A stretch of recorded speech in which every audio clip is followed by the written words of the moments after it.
Estamos de vuelta con este tu programa, Yo Soy un Joven de Luz. Contento de verdad de haber escuchado esa interpretación hermosa, esa canción preciosísima que acaba de hacer nuestra hermana Adrián Portes. Y ahora, en este momento, queremos aprovechar la oportunidad y traer un tema súper interesante. Ya aquí la encargada, nuestra hermana, nuestra amiga, nuestra asesora, nuestra compañera, la doctora, ella se siente un poquito como, no sé si el halago es demasiado, pero, Sí. pero es bueno porque usted se lo merece. Nuestra hermana, la doctora Ana Janet Jaques, con un tema súper interesante. La gracia. Vamos a hablar de la gracia en el día de hoy. Gloria. Hemos estado hablando del amor, del pecado, como bien ustedes resumieron ahorita. Pero hablar de la gracia es imprescindible en el día de hoy. Luis, antes que tú te me vayas, yo te quiero hacer una pregunta y así tú haces respuesta en nombre de todos los que no tienen micrófono acá, ¿no? Amén. ¿Cuántos han recibido la gracia de Dios? Amén. Creo que todos. Todos han recibido la gracia de Dios. Amén. Amén, todos han recibido la gracia de Dios. Porque la gracia de Dios es un don gratuito, la gracia de Dios es un don influido por el Espíritu Santo que nos hace partícipes de la vida de Dios. Ese Espíritu Santo, como dice Pablo en su carta a los Romanos, nos lava y nos fortalece para vivir en santidad, que es el objetivo y el fin de todo cristiano, sobre todo de todo católico que sigue el Cristo precisamente, ¿no? Y es una invitación que nos hace Jesús. Yo creo que ustedes todos en este momento se vayan a esa invitación de Jesús que está en Mateo capítulo 5, versículo 48, que nos dice, sean perfectos o sean santos como mi Padre Celestial es santo, es perfecto. Y todos en algún momento, o quizás una gran mayoría al escuchar esto van a decir, caramba, pero me están pidiendo demasiado, esto de ser perfecto, esto de ser santo. Está un poco más duro que lo que me estaban hablando ayer, que era el pecado, ¿verdad? Bueno, no, porque no te están diciendo que lo hagas solo. No te están pidiendo que lo hagas por tus propias fuerzas. Acuérdate que sin Cristo no podemos hacer absolutamente nada. Y voy a leerte brevemente a la carta de los Romanos, capítulo 2, el versículo 8. Dice, pues habéis sido salvos por la gracia mediante la fe, y esto no viene de vosotros, sino que es un don de Dios. Olvídate que no es con tus fuerzas, no eres tú el que va a ser santo, no eres tú el que va a ser perfecto por sí solo, no. Necesitas de la gracia de Dios, necesitas esa fusión del Espíritu Santo. Y esa gracia viene en virtud de dos distinciones, la gracia que llamamos santificante y la gracia que llamamos actual. Ahora, ¿cuál es la diferencia una de la otra? La gracia santificante es la que recibimos a través del bautismo. El bautismo nos hace libres del pecado, nos introduce a la familia de Dios y nos capacita para vivir según Dios, nos capacita para obrar en el amor, que es caridad, que hemos estado hablando en programas anteriores. Ahora, esa gracia nosotros la perdemos al momento de pecar, tema que tratamos en el día de ayer. Cuando pecamos, perdemos la gracia santificante. Pero tranquilos, que la gracia se readquiere, se puede adquirir nueva vez a través de un regalo que nos hizo Jesús mismo, a través de un sacramento que se llama penitencia o confesión, que es un sacramento de sanidad, es un sacramento que nos permite sanar el alma y pues recuperar esa gracia santificante. Y aquí va muy clara, muy atinada la palabra de Pablo a los romanos, en el capítulo 5, donde dice, donde abundó el pecado, sobreabunda la gracia. Justamente eso. Donde abundó el pecado, sobreabunda la gracia. ¿Por qué? Porque la gracia nosotros la adquirimos gracias a la sangre derramada en la cruz de Cristo. Ahora bien, acuérdense que ayer hablábamos del pecado, pero para llegar a esa gracia, para llegar a ese perdón, para pasar por ese proceso de la confesión, tenemos que dar 3 pasos. El primer paso es el arrepentimiento. Primero yo me hago consciente de eso que hice mal, de esa negación al amor de Dios, de esa negación al Dios mismo, de ese aprecio a mí sobre Dios, y haciéndome consciente de esto y doliéndome de este pecado, decido confesarlo, es decir, poner en mis labios aquello que guardo en mi corazón. La confesión no es lo mismo usted pararse frente a una pared como muchas personas creen, no, es ir frente al sacerdote y decirle textualmente cuál es su pecado. San Jerónimo decía que es como una herida, si usted no se la muestra al médico no podrá curarla.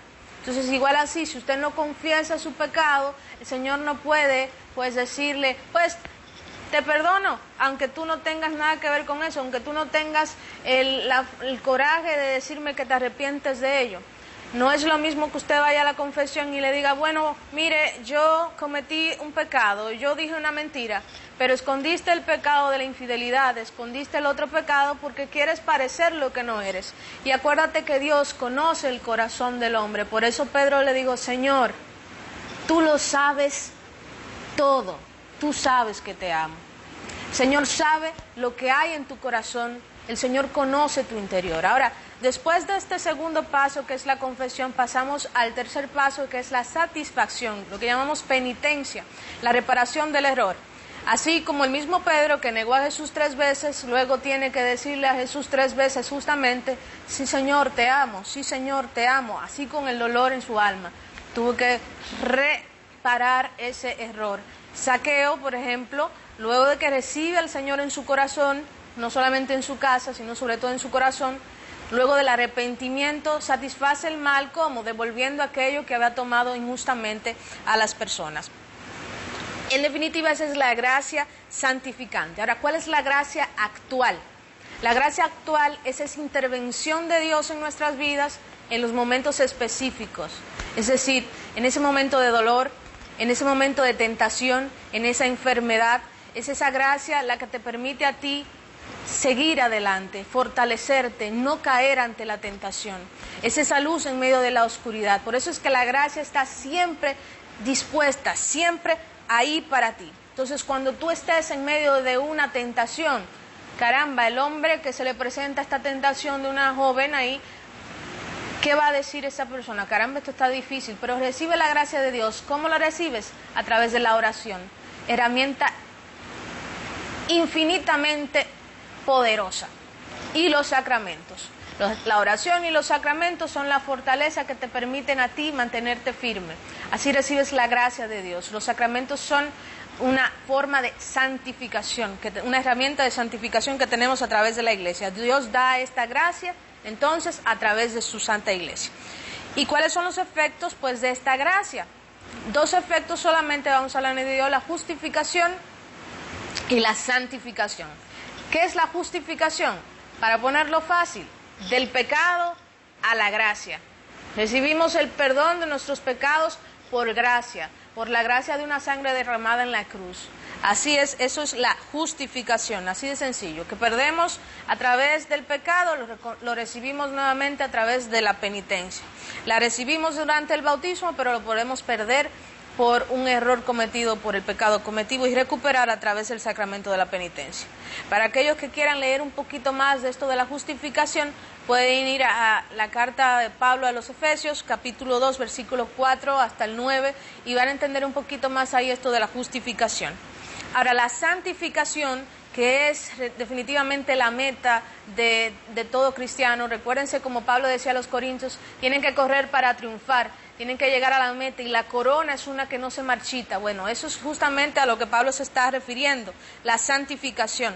El Señor quiere que todos los hombres se salven, pero Él también quiere que todos seamos santos. Recuérdense aquella primera cita que les mencionaba de Mateo capítulo 5, versículo 48. Sean perfectos, sean santos, como mi Padre Celestial es santo. La gracia de Dios nos sana, nos lava del pecado, nos fortalece en medio de la tribulación. Esa gracia de Dios nosotros la podemos adquirir a través del conocimiento de Dios, a través de los sacramentos, a través de su Santa Iglesia. Y recuérdense de algo muy importante: no hay santidad sin renuncia, sin combate espiritual. No hay santidad sin renuncia ni sin combate espiritual. En consecuencia, para vencer en la lucha, ante todo, hay que pedirle a Dios la gracia mediante la oración y mediante los sacramentos. La Iglesia está ahí, abierta para ti. Jesús está ahí con sus brazos extendidos, esperando por ti, esperando que te acerques a Él, que le digas: aquí estoy, simple y llanamente, para recibir de ti la fuerza para seguir adelante, para recibir de ti la luz, para poder perdonar, para recibir de ti el amor, para aprender a amar. Y en este momento, como es nuestro último día de compartir con ustedes a través de este medio, pues vamos a detenernos en una sencilla oración y luego continuaremos con una participación más de nuestra hermana. Yo creo que ahora cierres tus ojos y abras tu corazón a la gracia de Dios y le permitas a esa gracia de Dios entrar en tu vida. Simplemente tienes que abrirte a Él. Señor, aquí estamos, dispuestos a recibir tu gracia. Renuévanos por dentro, Señor, con espíritu firme. Fortalécenos en nuestro caminar. Fortalécenos para seguir adelante y no caer ante la tentación. Fortalécenos para poder ser luz en medio de la oscuridad donde nos encontramos. Para poder ser paz en medio de la turbulencia, en medio de la tempestad, en medio de la tormenta. Para poder ser verdad en medio de la mentira. Y sobre todo, para poder ser un reflejo tuyo. Para poder ser un reflejo de tu amor en este mundo donde las cosas más importantes no son el amor, no son la justicia. Haznos tus instrumentos, Señor, haznos un reflejo de ti. Solamente así podremos alcanzar nuestro objetivo, la santidad, la vida perpetua en ti, Jesús. Llénanos de ese Espíritu Santo, llénanos de ese fuego que transforma para poder seguir adelante. Y hermanos, yo solamente te voy a decir una cosa. Vive en la gracia de Dios, está disponible para ti, a la distancia de una oración, a la distancia de una petición de perdón, a la distancia de un sí, te amo, Jesús. Que tengas no una feliz Semana Santa, sino una vida en la gracia de Dios. Amén.